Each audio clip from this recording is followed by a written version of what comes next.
The California sun was beginning its descent behind the pristine mansions of Coronado as I pulled my rental car into the circular driveway of the Sterling family estate. The Mediterranean-style villa stood like a fortress of privilege, its terracotta tiles gleaming in the golden hour light.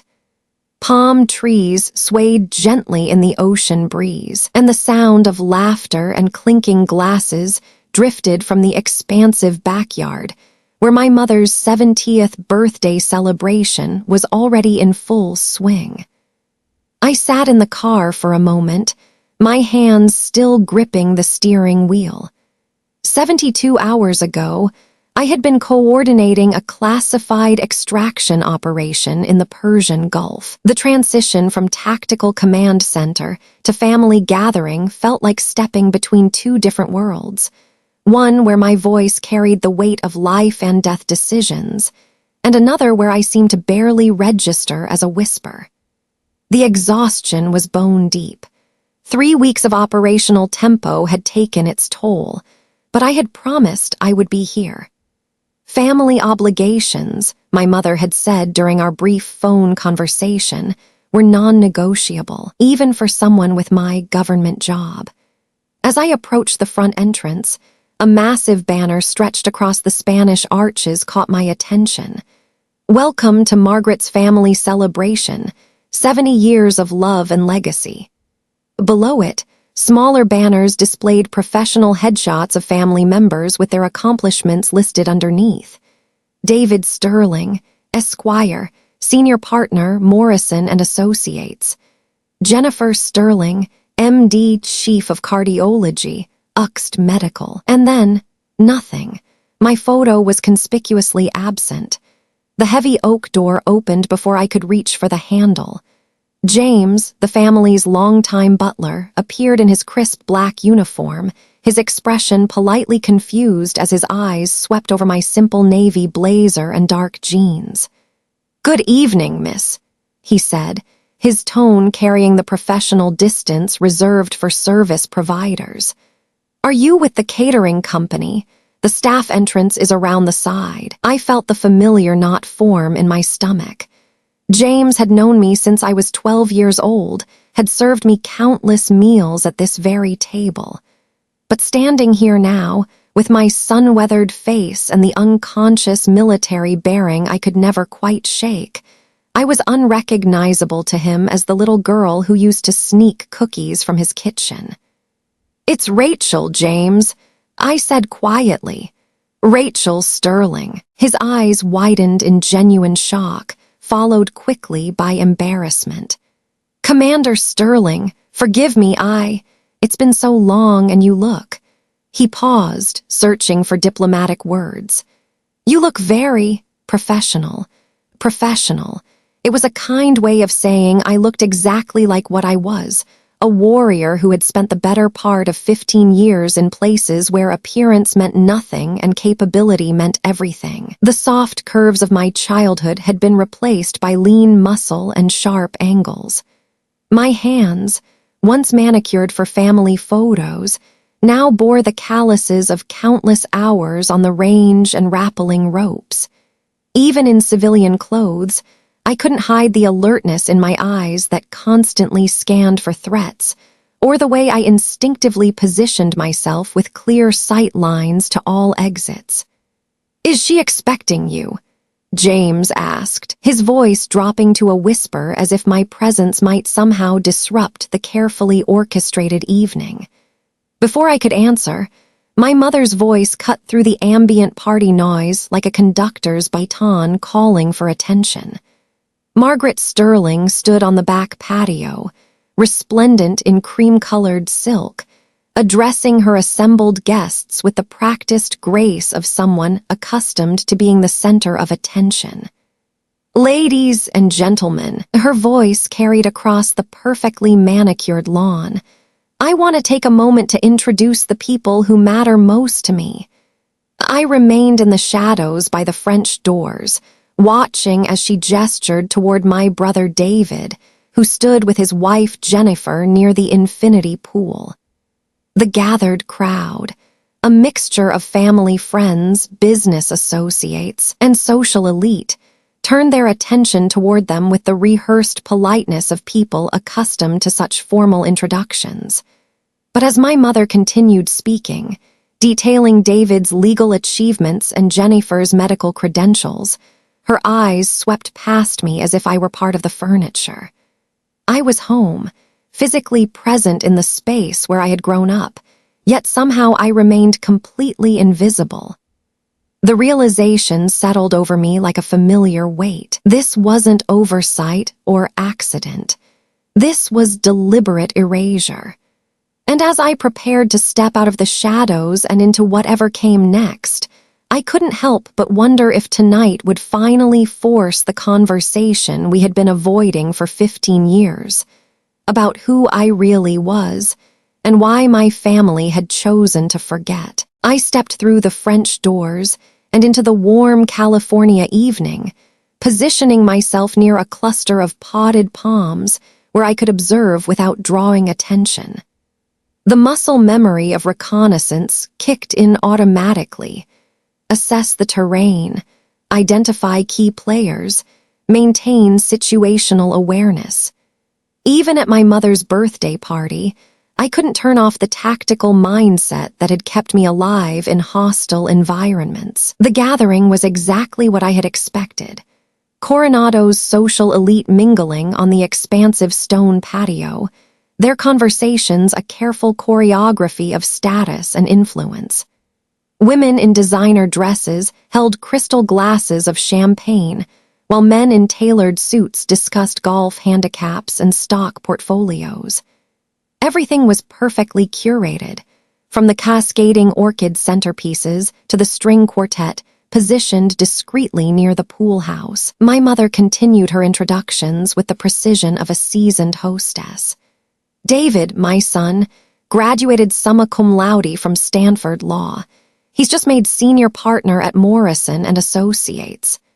The crowd murmured appreciative approval as David raised his glass in acknowledgement, his Harvard MBA wife Jennifer beaming beside him. And Jennifer, my mother continued, her voice warm with genuine pride, is not only a brilliant cardiac surgeon, but also serves on the board of 3 different medical charities. They're expecting their first child in the spring. More enthusiastic applause, more beaming smiles. I watched from my position by the palms, noting how easily my mother spoke about their accomplishments, how naturally the words of praise flowed. These were details she had clearly shared many times before, polished anecdotes that reflected well on the sterling family legacy. Then her gaze found me in the shadows. For a moment, our eyes met across the 30 feet of perfectly maintained lawn, and I saw something flicker in her expression, surprise, perhaps, or mild irritation at my unexpected presence. She had not been expecting me to arrive early or perhaps at all. "Oh," she said, her tone shifting almost imperceptibly to something more neutral.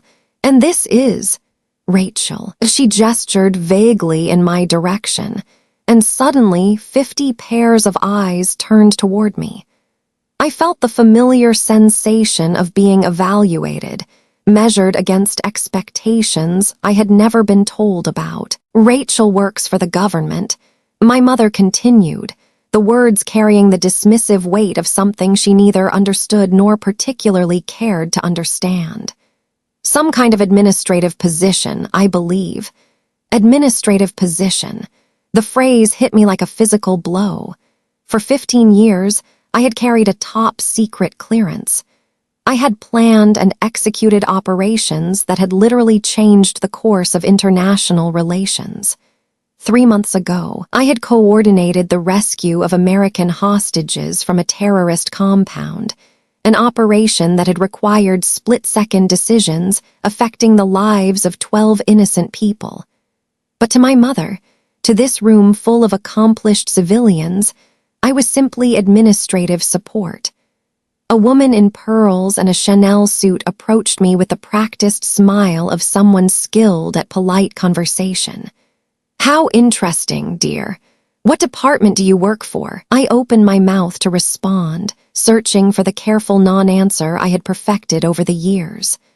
I work in maritime security, I said, which was technically true and completely meaningless. Oh, like the Coast Guard, she asked brightly. Before I could respond, my mother interjected with a laugh that sounded like wind chimes. Nothing quite so exciting, I'm afraid. Rachel has always preferred. Quieter pursuits, very stable work, though. Government benefits, you know. The woman nodded politely and moved on, her interest evaporating as quickly as it had appeared. I stood there feeling like a ghost at my own family gathering, present but not really seen, acknowledged but not truly recognized. My brother David caught my eye from across the patio and raised his glass in a small gesture of greeting. There was warmth in his expression, but also a kind of careful distance, as if he wasn't quite sure how to bridge the gap that had grown between us over the years. He knew more than our mother about the nature of my work, but even he didn't understand the full scope of what I did or why it mattered. As the evening progressed and the conversations flowed around me, I found myself observing my family with the same analytical detachment I might use to study a foreign culture. These people shared my DNA, my history, but we might as well have been from different planets. They moved in a world of visible achievements and public recognition, while I operated in shadows and silence. The irony wasn't lost on me. While they celebrated accomplishments that would be forgotten in a generation, I had spent my career protecting the very freedom that allowed them to gather here safely, to pursue their dreams without fear. But that protection, by its very nature, had to remain invisible. As my mother began directing guests toward the dining room for dinner, I realized that tonight would either bridge the chasm between us or make it permanent. The question was whether I was ready for either outcome. As guests moved toward the dining room, I hesitated at the threshold. The question of whether I was ready for confrontation or reconciliation suddenly felt overwhelming. Instead of following them inside, I found myself drawn to the far corner of the patio, where an old swing still hung from the massive oak tree that had been my childhood refuge. The sight of it triggered a cascade of memories I had spent years learning to compartmentalize. I was 18 again, standing in this same spot, my Naval Academy acceptance letter clutched in trembling hands. I had rushed to find my mother in her garden, where she was tending to her prized roses with meticulous attention. "Mom," I had called out, breathless with excitement. I got into the Naval Academy. She had looked up from her pruning shears, her expression shifting from mild curiosity to something approaching horror. "The Naval Academy? Rachel, surely you're not serious about this military nonsense." "It's not nonsense," I had protested. "This is what I want to do with my life. This matters." Margaret Sterling had set down her gardening tools and faced me with the kind of stern expression usually reserved for servants who had broken something valuable. "What matters, Rachel, is building a proper life.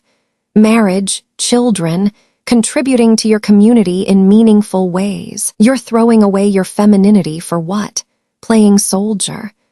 4 years later, I had graduated from the academy with honors, but when I looked out into the audience during the ceremony, searching for familiar faces among the proud families, I found only empty seats. David had been studying for the bar exam. My mother had a charity luncheon she couldn't reschedule. The pattern had continued through every milestone. When I completed SEAL training, the first woman in my class to do so, my mother's response had been a brief phone call asking when I planned to get a real job and settle down. When I received my first combat deployment orders, she had sighed audibly and said, "I suppose we'll have to explain to people why our daughter insists on doing these dangerous things." The most painful memory surfaced as I watched the warm light spilling from the dining room windows. 3 years ago, during my last extended leave, I had tried one final time to bridge the gap. I had sat at their kitchen table, my dress blues carefully pressed, trying to explain without violating operational security why I couldn't tell them more about my work. The things I do, I had said carefully, they matter. People's lives depend on the decisions I make. I wish I could help you understand how important this is. My mother had listened with the polite attention she might give to a neighbor describing their vacation plans. When I finished, she had patted my hand with condescending gesture. "I'm sure it feels important to you, dear," she had said. "But when are you going to focus on building something real, something lasting? David's already making partner, and you're still playing these military games." That conversation had been our last serious attempt at communication. After that, our interactions had become stilted exchanges of pleasantries, carefully scripted calls on holidays where we discussed everything, except what mattered most to me. Now, watching through the windows as my family and their guests took their seats at the long mahogany table, I understood that nothing had changed. If anything, the distance had grown wider. They saw my silence about my work as proof that it wasn't important, never realizing that the very secrecy surrounding my missions was evidence of their significance. The sound of my mother's voice calling my name drifted across the patio. "Rachel, dear, we're ready for dinner." I straightened my shoulders and walked toward the light spilling from the dining room, knowing that I was about to enter another performance where I would play the role of the disappointing daughter while hiding the reality of who I had become. But tonight felt different somehow, charged with a tension I couldn't quite identify. As I approached the threshold, I wondered if this evening would finally demand more truth than any of us were prepared to handle. The truth they weren't prepared to handle was currently classified at the highest levels of government. As I finally stepped into the dining room and took my assigned seat at the far end of the table, I carried with me the weight of secrets that would fundamentally alter how everyone in this room saw me, if they were ever allowed to know. Just 72 hours earlier, I had been standing on the deck of the USS Late Gulf in the Persian Gulf, coordinating the final phase of Operation Neptune's Mercy.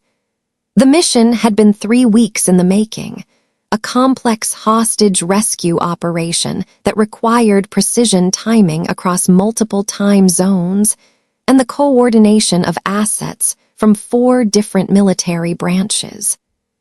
12 American contractors had been taken hostage by a militant group operating out of a remote compound in Iranian territorial waters. The intelligence suggested they had less than 48 hours before the hostages would be moved to a location from which recovery would be impossible. The operation required a surgical approach. Get in, extract the targets, and get out without creating an international incident that could destabilize the entire region. As the senior officer on scene, the weight of 12 lives rested squarely on my shoulders. I had spent 18 hours straight in the Tactical Operations Center, reviewing satellite imagery, coordinating with intelligence assets, and gaming out every possible scenario. My team included Navy SEAL, Marine Force Recon, and Air Force pararescue specialists, some of the most elite warriors in the American military, and they were all looking to me for the decisions that would bring everyone home alive. The insertion had gone flawlessly. Under cover of darkness, my teams had approached the compound using rigid inflatable boats, moving like ghosts across the water. I had remained on the command vessel, watching through real-time video feeds as my operators moved through the compound with the deadly efficiency that comes from years of training and absolute trust in their leadership. Sierra 1, this is command. I had whispered into my headset as the lead team reached the building where the hostages were being held. "You have 2 tangos moving toward your position from the north corridor." The response had been immediate and professional. "Copy, command, we see them." For the next 47 minutes, I had orchestrated a ballet of violence and precision, calling out enemy positions, coordinating fire support, and making split-second decisions that meant the difference between mission success and catastrophic failure. When the final package secure call came over the radio, all 12 hostages were alive and unharmed, and my teams were already moving toward the extraction point. The operation had been so clean, so precisely executed, that it would never make the news. The contractors would return to their families with a story about mechanical difficulties that had delayed their return. The militant group would wake up to find their compound empty, their prisoners gone like smoke, and I would return to California for my mother's birthday party, where I would sit at this table and be introduced as someone who did administrative work for the government. Now, as I listened to the polite dinner conversation flowing around me, discussions of wine vintages and vacation plans, charity galas and country club politics, I felt the familiar disconnection that came from living in 2 completely different worlds. These people moved through life with the comfortable certainty that someone else was handling the dangerous, ugly work of keeping them safe. They never had to wonder if their decisions would result in body bags coming home, or if their mistakes would be measured in American lives lost. My mother was regaling the table with a story about her recent fundraising efforts for the local hospital, describing the challenges of coordinating with various board members and managing competing interests. Her tone suggested she was discussing matters of great complexity and importance, the kind of high-stakes negotiations that required real skill and determination. I found myself studying her animated expression, wondering what she would think if she knew that 3 days ago I had been managing a crisis where the wrong word at the wrong moment could have triggered a shooting war between 2 nations, where the competing interests were measured not in dollars and social standing, but in the geopolitical balance that kept her safe in her perfect Coronado mansion. As the first course was served, I realized that the chasm between my 2 worlds had grown so wide that I no longer knew how to bridge it. The woman who had successfully planned and executed one of the most challenging operations of her career was sitting here pretending to be interested in discussions of garden club politics and wine pairings. But as I watched the easy familiarity between my mother and brother, the way they finished each other's sentences and shared inside jokes, I wondered if tonight might finally force me to make a choice. Remain in the shadows of their willful ignorance, or step into the light and let them see who I really was. Either way, I sensed that the evening was building towards something I couldn't control. That something began to unfold as dessert was being served. My mother stood gracefully, tapping her crystal glass with a silver spoon to capture the attention of her guests. The conversations gradually quieted, and all eyes turned toward the head of the table where she stood bathed in the warm glow of the chandelier. "Ladies and gentlemen," she began, her voice carrying the practiced confidence of someone accustomed to commanding a room. "Before we conclude this wonderful evening, I want to take a moment to talk about the people who have made my life so rich and meaningful." I felt my stomach tighten as she paused, her gaze sweeping across the assembled guests before settling on David. He sat straighter in his chair, a modest smile playing at the corners of his mouth as he seemed to sense what was coming. "My son David," she continued, her voice warming with unmistakable pride, "has always been everything a mother could hope for. Not only did he graduate summa cum laude from Stanford Law, but he's built a practice that stands as a testament to integrity and excellence. Just last month, he successfully argued a case before the California Supreme Court that will protect the rights of elderly citizens across our state. The gathered guests murmured their appreciation, several nodding approvingly toward David, who had the grace to look appropriately humble while clearly basking in the recognition. My mother's face was radiant as she spoke about him, every word carefully chosen to showcase his accomplishments. But more than his professional success, she went on, David represents everything I tried to instill in my children: duty, service to community, and unwavering family loyalty. The applause that followed was enthusiastic and genuine. I watched as David stood to embrace our mother, the picture of filial devotion, while Jennifer beamed proudly from her seat beside him. The warmth between them was palpable, a connection forged over years of shared values and mutual understanding. "Thank you, Mom," David said, his voice slightly thick with emotion. "Everything I've accomplished is because of the foundation you and Dad gave me." "More proud than you could ever know," she replied, her eyes glistening with tears. As I sat there watching this exchange, I was struck by how natural it all seemed. This wasn't a performance.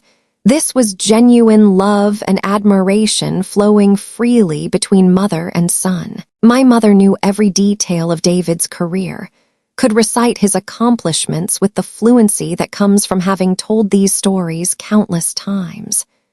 When had anyone ever spoken about me with that kind of detailed knowledge and obvious pride? When had my mother's voice carried that same warmth when mentioning my name? I tried to remember a single instance where she had described my work with even a fraction of the enthusiasm she had just shown for David's legal career. The contrast was stark and painful. While she spoke with intimate knowledge of David's cases and volunteer work, she couldn't accurately describe what I did for a living. While she celebrated his service to the community through legal aid work, she dismissed my service to the country as administrative work. As the guests began to disperse into smaller conversational groups, I found myself studying the faces around the table. These people had just witnessed something beautiful, a mother's love and pride for her child. They had seen what family success looked like, heard what unconditional support sounded like. I wondered what they would think if they knew that the daughter sitting quietly at the end of the table had coordinated operations that had prevented terrorist attacks, had made decisions that had saved American lives, had served her country with the same dedication to duty and service that my mother claimed to value above all else. But as I watched David accepting congratulations from the other guests, his face glowing with the satisfaction of being truly seen and appreciated by the people who mattered most to him, I realized that the evening had crystallized something important. The choice I had been contemplating wasn't just about revealing my true profession. It was about whether I was willing to demand the recognition and respect that had been denied to me for so long. The question was no longer whether this evening would force uncomfortable truths into the light.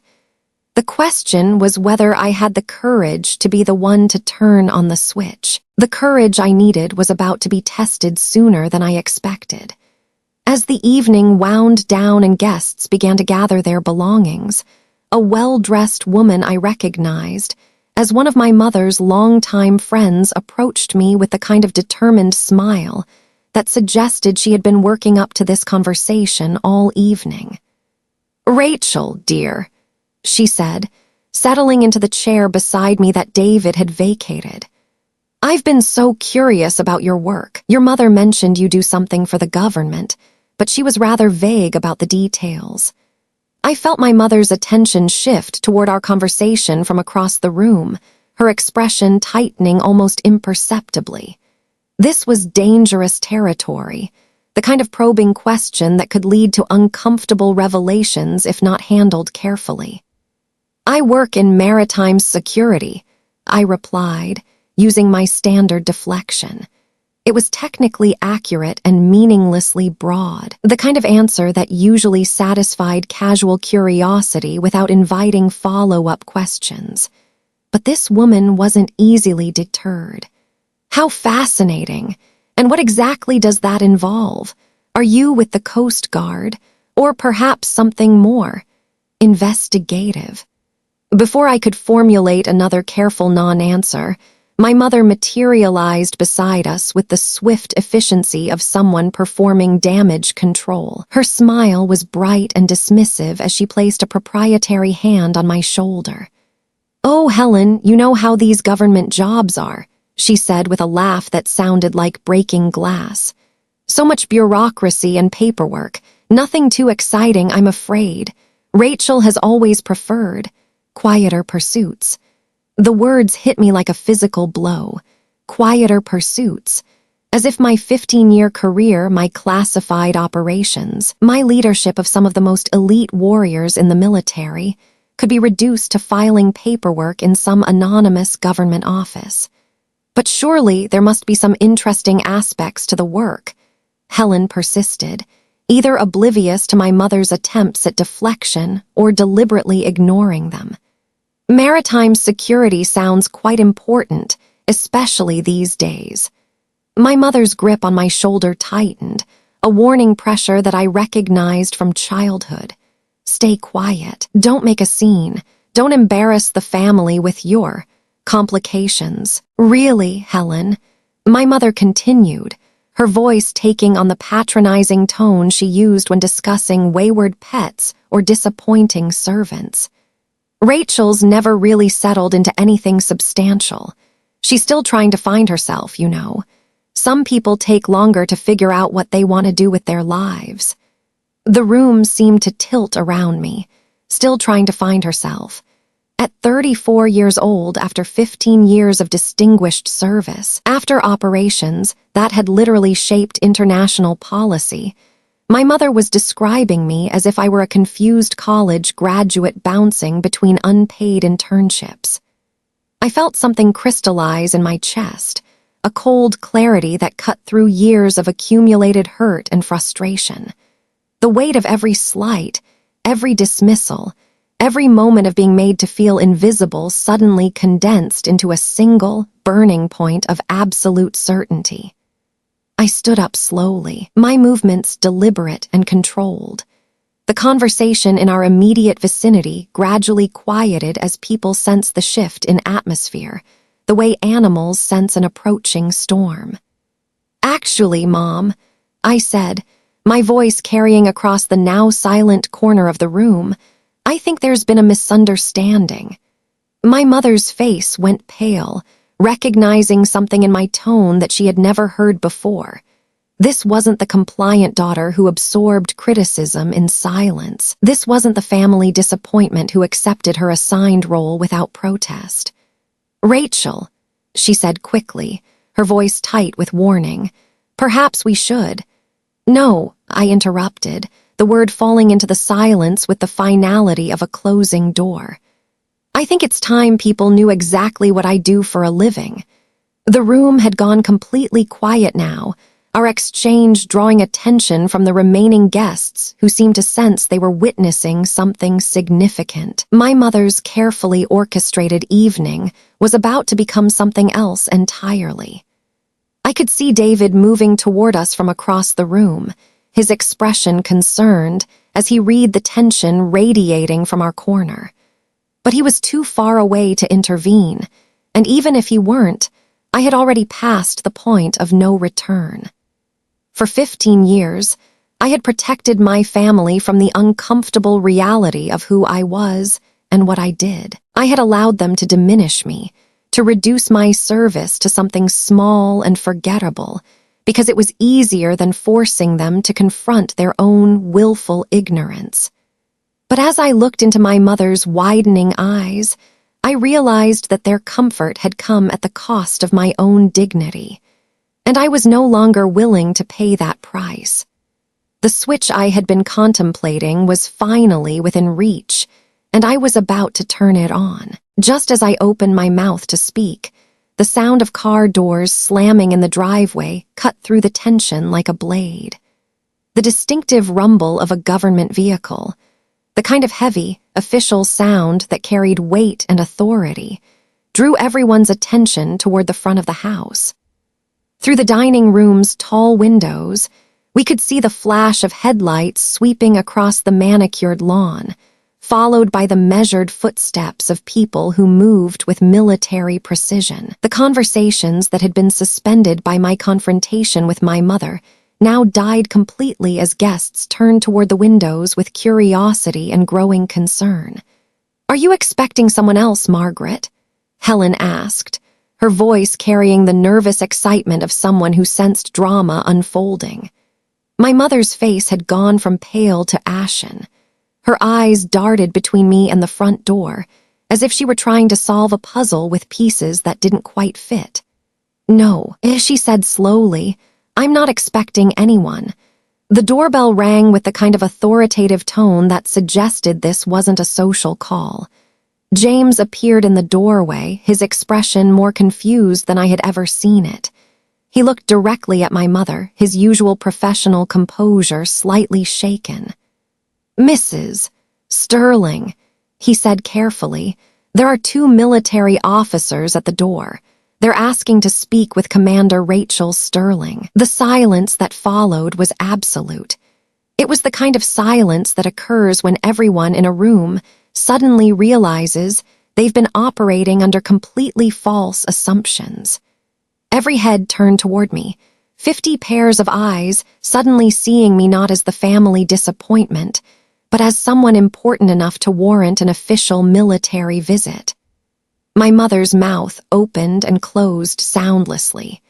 David, who had been moving toward our corner of the room, stopped dead in his tracks.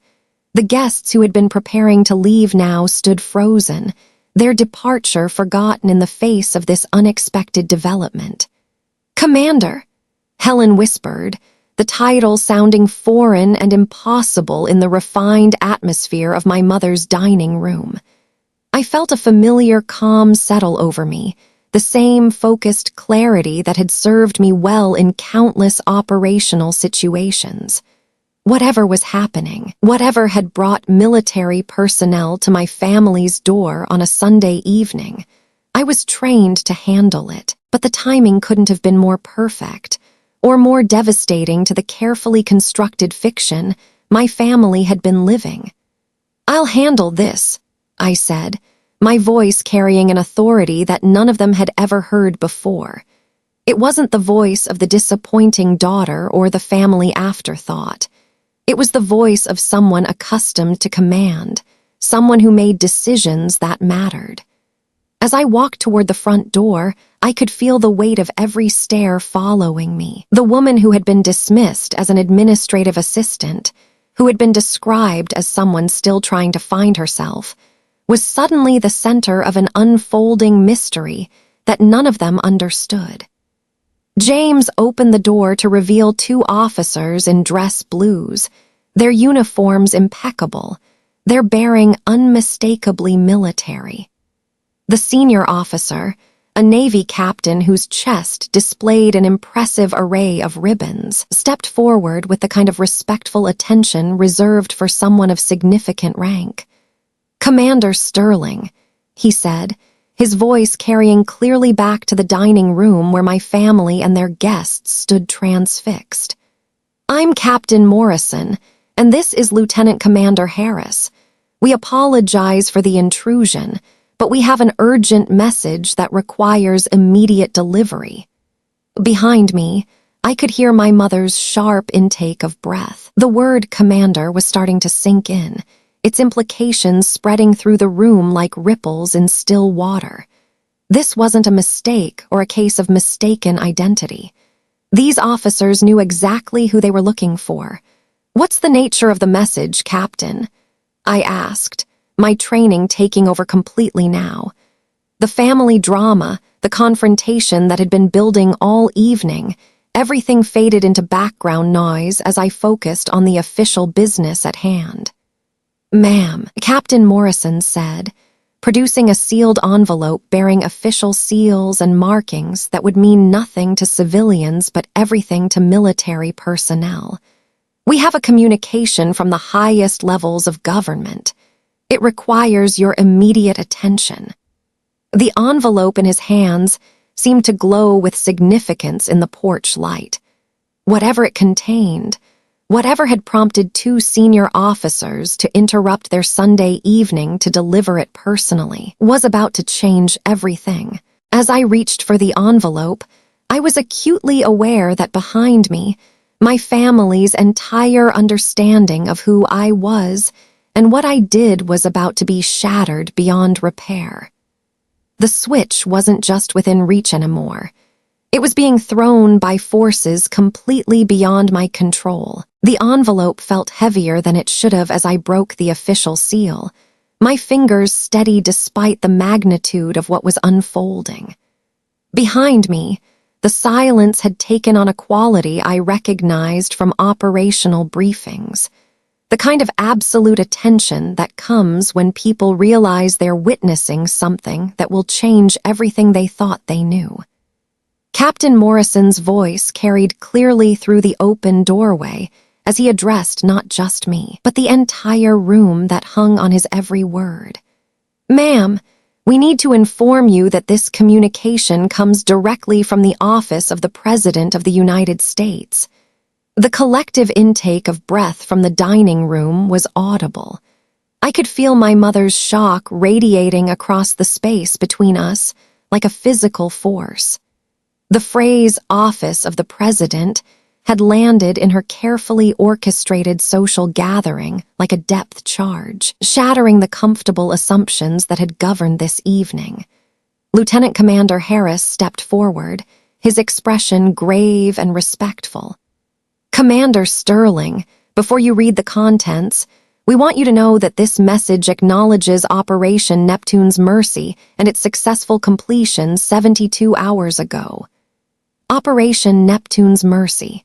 The words hung in the air with the weight of classified significance. I could hear someone behind me, David, I thought, whisper "operation," in a voice filled with confusion and growing realization.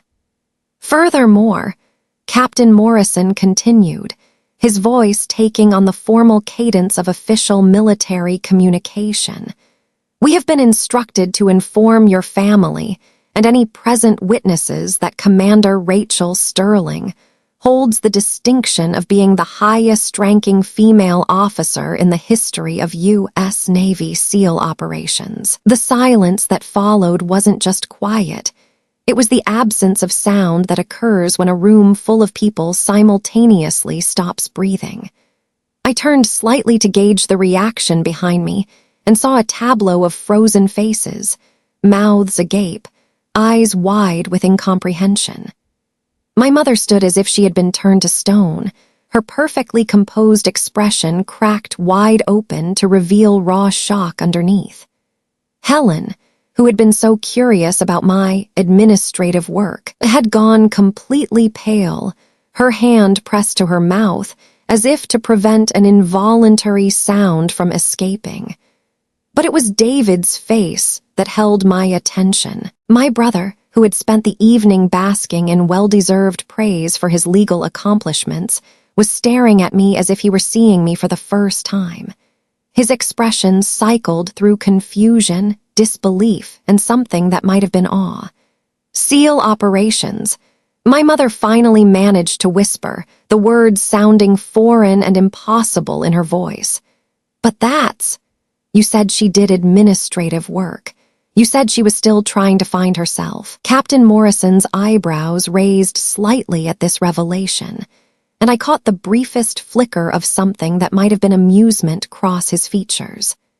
"Ma'am, with respect, Commander Sterling has been finding hostile targets and eliminating threats to American national security for the past 15 years.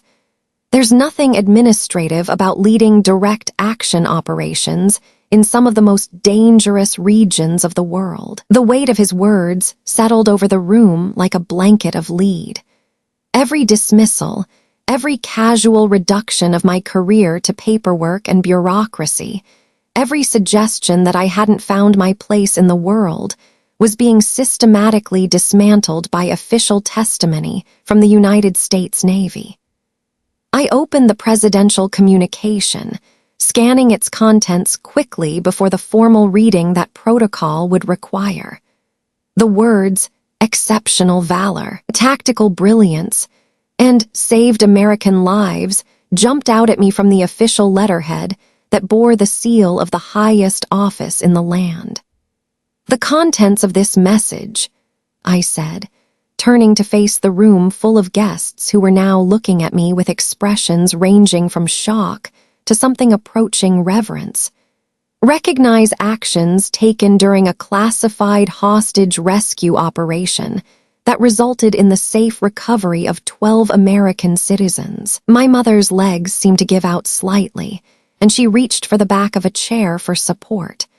The woman who had spent the evening describing her daughter as directionless and disappointing was confronting the reality that she had been systematically dismissing someone whose work had literally saved lives.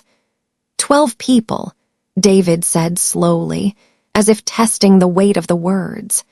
"You saved 12 people." Among other operations over the course of her distinguished career, Lieutenant Commander Harris added quietly, "Commander Sterling's record is classified at the highest levels, but what we can share publicly reflects a level of service that represents the very best of American military tradition." As I looked around the room at the faces of people who had known me my entire life, but had never really seen me, I realized that the revelation was far from over. The presidential letter in my hands was about to make the truth not just undeniable, but impossible to ignore ever again. With the practiced composure that came from years of delivering briefings under pressure, I cleared my throat and began to read from the official document. The presidential seal at the top of the letterhead caught the light, its gold embossing a tangible reminder of the authority behind these words. "To Commander Rachel M. Sterling, United States Navy," I began, my voice carrying clearly through the stunned silence. "It is my honor to personally commend you for your exceptional leadership during Operation Neptune's Mercy, conducted from October 8th through October 11th in the Persian Gulf region." The specific dates hit the room like a revelation. 3 days ago, while my family had been planning this birthday celebration, while my mother had been arranging flowers and selecting wine pairings, I had been coordinating a life-or-death operation on the other side of the world. I continued reading, each word landing with increasing impact. "Your tactical brilliance and unwavering courage under extreme circumstances resulted in the successful rescue of 12 American hostages held by hostile forces. Intelligence reports indicate that without your decisive action, these American citizens would have faced imminent execution." My mother's hand flew to her throat, her face draining of all color. The word execution seemed to echo in the refined atmosphere of her dining room, a stark reminder of the violent realities that existed beyond the insulated bubble of Coronado society. Furthermore, I read on, aware that every eye in the room was fixed on me with an intensity I had never experienced from these people. "Your innovative coordination of multi-branch assets, including Navy SEAL, Marine Force Reconnaissance, and Air Force Special Operations, demonstrated the highest levels of strategic thinking and operational excellence." Captain Morrison stepped forward slightly, his voice adding official weight to the moment. "Ma'am, if I may interject, the operation Commander Sterling planned and executed is already being studied at the Naval War College as a textbook example of joint special operations coordination. The Pentagon has classified it as one of the most successful hostage rescue operations in modern military history. David's voice came out as barely more than a whisper. "War College? They're studying what you did." Before I could respond, I returned to the letter, knowing that the most significant passages were yet to come. "Your actions during this operation exemplify the very best of American military service. The 12 families who will be reunited with their loved ones owe their joy to your exceptional competence and dedication to duty above self." The silence was broken by a soft sob from somewhere in the room. I glanced up to see Jennifer, David's wife, with tears streaming down her face. The reality of what these words meant, that 12 families had been saved from devastating loss, was beginning to penetrate the shock that had gripped the room. "In recognition of your distinguished service and the successful completion of this critical mission," I continued, my own voice growing stronger with each word, "it is my privilege to inform you that you have been selected for promotion to the rank of Captain, United States Navy, with command designation for the Navy's new Joint Special Operations Task Force." The final bombshell dropped into absolute silence. Captain. The word carried weight that even civilians understood. This wasn't just recognition. This was advancement to one of the highest levels of military leadership, a position of authority that commanded respect across all branches of the armed forces.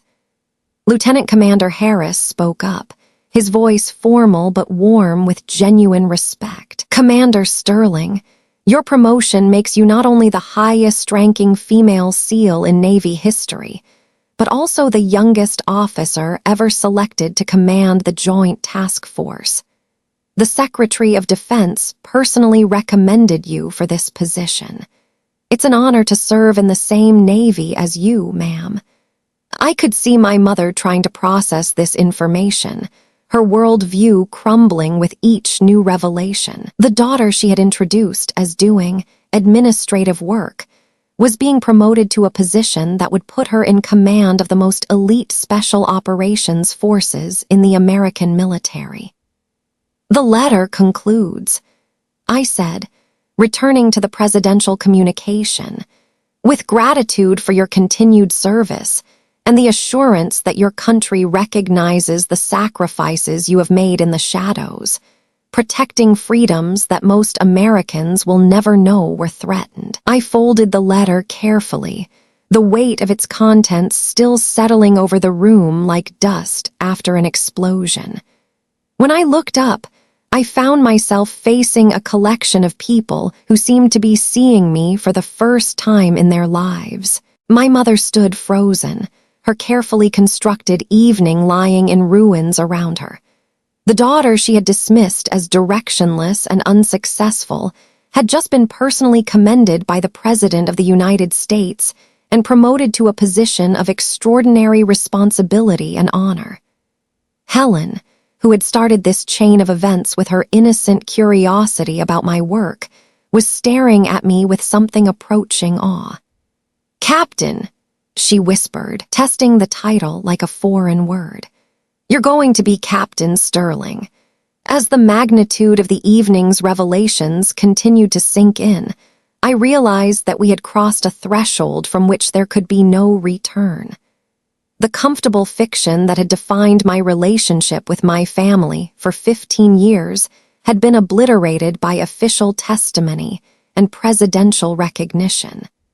The question now was whether we could build something real from the ashes of what had been destroyed. The answer to that question began to unfold in the moments that followed. As Captain Morrison and Lieutenant Commander Harris took their formal leave, promising to coordinate the details of my promotion ceremony through official channels, my family was left to confront the wreckage of everything they thought they knew about me. My mother was the first to move, her steps hesitant and uncertain as she approached me across the marble foyer. The woman who had commanded this room with such confidence just hours earlier now seemed fragile, her perfect composure replaced by something raw and vulnerable I had never seen before. "Rachel," she whispered, her voice breaking on my name. I don't understand. How could I not have known? How could you not have told us?" The question hung between us, loaded with 15 years of missed opportunities and willful blindness. I looked into her eyes and saw genuine confusion mixed with what might have been the beginning of remorse. "I tried to tell you, Mom," I said quietly, keeping my voice steady despite the emotion threatening to break through. "Every time I came home, every phone call, every holiday. But you never wanted to hear about my work. You dismissed it as unimportant before I could even begin to explain." Behind her, David stepped forward, his face pale with the realization of how profoundly he had misunderstood his own sister. "The phone calls," he said slowly, pieces clicking into place in his mind. "When you'd call and say you couldn't talk about where you were or what you were doing, I thought you were just being dramatic." "Dramatic," I repeated, tasting the bitter irony of the word. I was protecting operational security. Every silence, every deflection, every "I can't discuss that" was me following orders to keep classified information classified. I was protecting national security, and you thought I was being difficult. Jennifer moved to stand beside David, tears still streaming down her cheeks. 12 people, she said, her voice thick with emotion. 12 families who get to stay whole because of what you did, and we had no idea. The guests who remained had gathered in small clusters, their conversations hushed and reverent. I could see them looking at me with new eyes, trying to reconcile the quiet woman they had barely noticed with the decorated military commander they now knew me to be. Helen, whose innocent curiosity had started this cascade of revelations, approached with something approaching awe in her expression. "Captain Sterling," she said, testing the title with obvious respect. "I owe you an apology. We all do. How could we have been so blind?" "Because I let you be," I answered honestly. "It was easier to let you think I was unsuccessful than to watch you struggle with the reality of what I actually do. It was easier to be dismissed than to fight for understanding I wasn't sure you were capable of giving." My mother flinched at these words, the truth of them hitting her like a physical blow. "We failed you," she said, her voice barely audible. "I failed you. I was so worried about what other people would think, so concerned with maintaining appearances, that I never took the time to really see my own daughter." The admission hung in the air between us, a fragile bridge across years of misunderstanding. For the first time in my adult life, I saw my mother not as the cold, judgmental figure who had shaped so much of my pain, but as a flawed human being confronting the magnitude of her own mistakes. "The presidential letter," David said, his voice filled with wonder. "They're studying your operation at the War College. You saved 12 lives, and we thought you filed paperwork for a living. I need you to understand something," I said, addressing not just my family but the entire room. "What happened tonight, this recognition, this letter, none of it changes what I've been doing for the past 15 years. I've been serving my country with honor and distinction whether you knew it or not. Your knowledge doesn't validate my service. Your ignorance never diminished it." The words were harder than I intended, but they needed to be said. For too long, I had allowed their dismissal to make me question my own worth. Tonight had proven that my value wasn't dependent on their recognition. "But," I continued, my voice softening slightly, "if we're going to move forward from this moment, it has to be based on truth. No more polite fictions. No more comfortable lies. You need to understand that the woman you've been ignoring is the same woman the President of the United States just personally commended." As I looked around the room at faces that were finally, truly seeing me, I realized that tonight had given us something unexpected.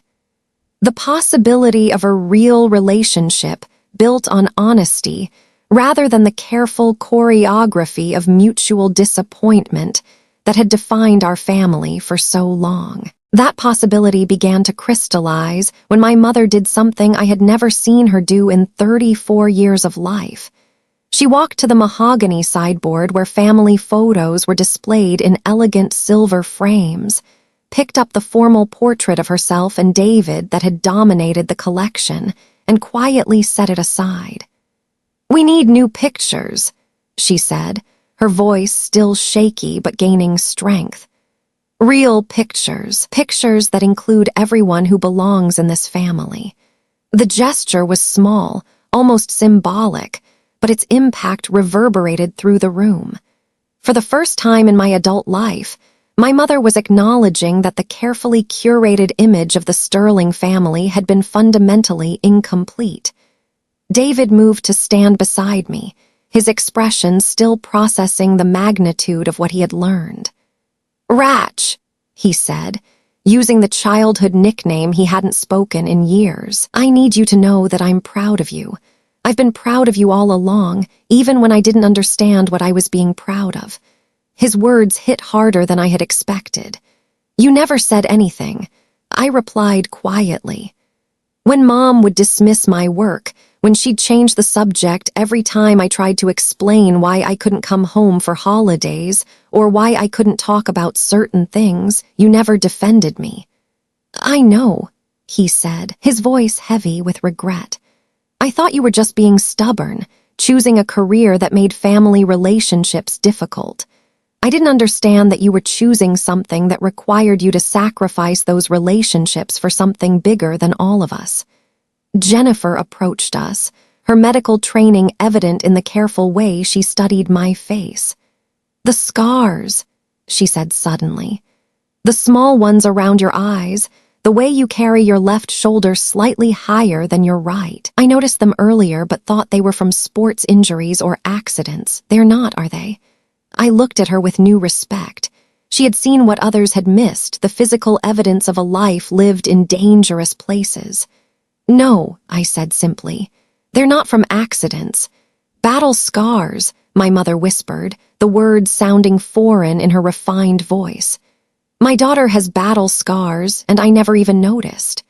The remaining guests had begun to filter out quietly, sensing that they were witnessing something too personal and profound for outside observation. But those who remained seemed to understand that they were seeing something rare, a family discovering the truth about itself after years of living with comfortable lies. Helen lingered near the doorway, clearly reluctant to leave but equally aware that her presence was no longer appropriate. Before departing, she approached me one final time. "Captain Sterling," she said formally, "I want you to know that I will never forget this evening, and I will never again assume that quiet service means lesser service." After she left, the four of us, my mother, David, Jennifer, and I, stood in the suddenly spacious dining room surrounded by the remnants of a birthday celebration that had become something entirely different. "I have so many questions," my mother said, her voice tentative. "About your work, about your life, about the things you've seen and done. But I'm afraid to ask because I'm not sure I'm strong enough to hear the answers." "Some things I still can't tell you," I said honestly. "Operational security doesn't end just because we're family. But the things I can share, the parts of my life that aren't classified, I'd like to try if you're genuinely ready to listen." She nodded, tears flowing freely now. "I'm ready. I should have been ready 15 years ago, but I'm ready now." David placed a hand on my shoulder, the contact tentative but warm. "What happens next? With your promotion, with this new command position, what does that mean for your future?" "It means," I said, feeling the weight of the presidential letter still in my pocket, "that the work continues. The missions will be more complex, the stakes higher, the responsibilities greater. But it also means that for the first time, I won't have to pretend to be smaller than I am when I come home. Home, my mother repeated, as if testing the word. Do you still consider this home, after everything we've put you through? I looked around the room where I had spent my childhood, where I had felt invisible for so many years, where tonight had finally revealed the truth that had been hiding in plain sight. I think, I said carefully, that home isn't just a place where you're comfortable.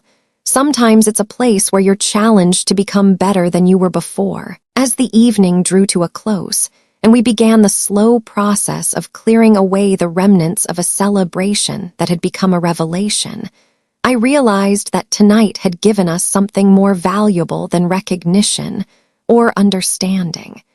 It had given us the foundation for building something real from the ruins of what we had been. The question was no longer whether my family could accept who I really was. The question was whether we could all become who we were meant to be. That question found its answer 6 months later, when I stood on the deck of the USS Coronado, watching the California coastline emerge from the morning mist. My new command, the Joint Special Operations Task Force, had just completed our first major operation under my leadership, a complex counterterrorism mission that had required the same kind of precision and coordination that had defined my entire career. But this time, when I returned home, things were different. My mother was waiting at the pier, not hidden away in her social calendar or distracted by charity obligations. She stood with David and Jennifer, holding a small sign that simply read, "Welcome home, Captain Sterling."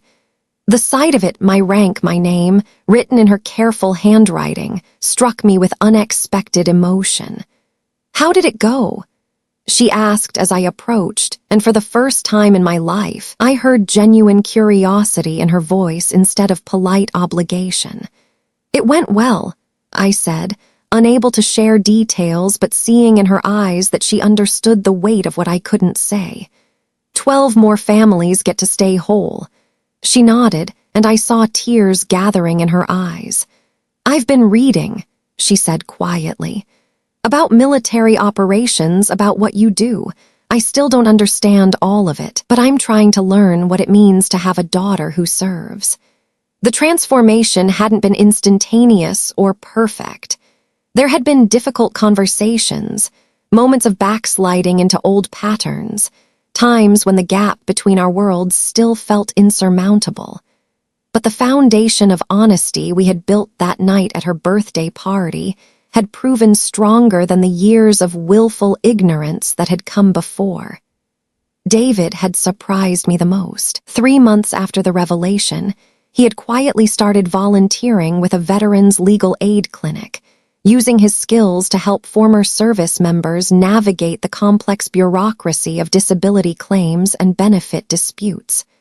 When I asked him why, he had simply said, "I spent 30 years not understanding what service means. I'm trying to make up for lost time."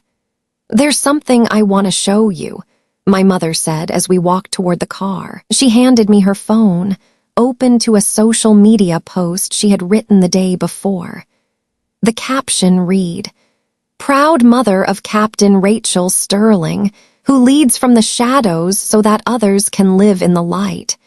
True service requires no recognition, but it deserves our gratitude." Below the words was a photo, not the old formal portrait that had dominated her sideboard for years, but a new picture taken at my promotion ceremony.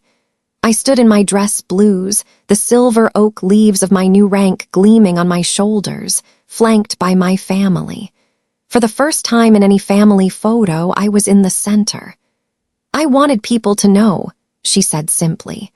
"I wanted them to understand what real strength looks like." That evening, as we sat in the familiar dining room where truth had finally been spoken, my mother asked me a question that surprised me with its directness.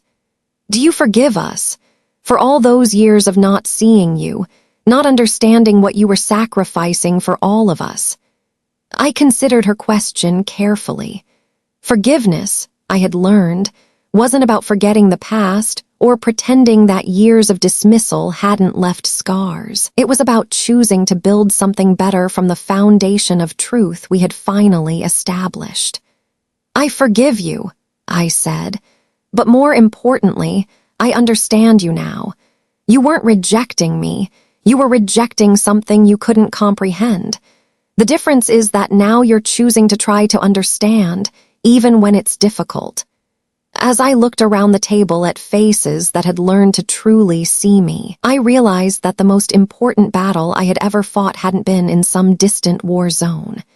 It had been right here, in this room, fighting for the recognition and respect that every warrior deserves from the people they protect. My rank isn't just a title. It's a testament to years of silent sacrifice, to nights spent protecting freedoms that most people take for granted, to the unwavering dedication of those who serve in the shadows.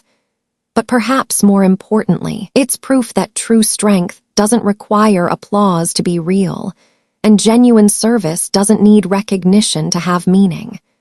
For anyone listening who has ever felt invisible in their own family, who has ever had their contributions dismissed or their sacrifices minimized, I want you to know this. Your worth isn't determined by whether others choose to see it. Your service, your dedication, your quiet strength, these things have value independent of recognition. Sometimes the greatest victory isn't winning the battle. It's finally being seen for who you've always been. If this story resonated with you, if you've ever fought for recognition in your own family, or struggled to bridge the gap between duty and belonging, I'd love to hear about it in the comments below. And if you believe that every story of service deserves to be told, please subscribe to Honor Vindicated. Together, we can ensure that no warrior's sacrifice goes unrecognized, and no story of courage remains untold. Until next time, stay strong, stay proud, and remember, your honor defines you, not their understanding of it.